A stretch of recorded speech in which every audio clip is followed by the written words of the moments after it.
به نام خدا. سلام. فکر کنم هممون تا حالا تجربه که تقسیم کردن لقمه مدرسه رو با همکلاسیامون داشته باشیم.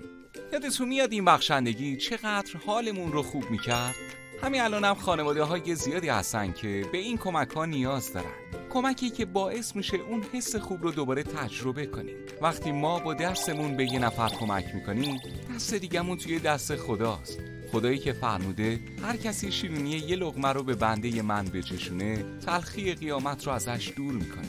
ما با کمک به هم نوعان خودمون میتونیم سهمی توی از بین بردن گرسنگی داشته باشیم و دیگه حس شرمندگی رو تو چشمای پدرها و غم و غصه رو تو دل مادرها شاهد نباشیم. اگه ما اقدام نکنیم ممکنه یه مادر باردار که به تغذیه مناسب نیاز داره فرشته کوچولوش رو از دست بده، یا یه کودک نیازمند به دلیل سوء تغذیه دچار بیماری بشه.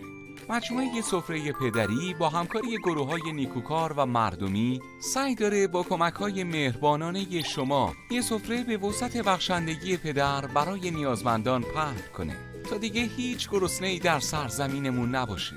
شما هم میتونید در کنار این مجموعه با خیالی راحت توی این کار خیر سهیم بشید تا با دستامون لبخند رو بر لب‌های کودکان نیازمند نقاشی کنید.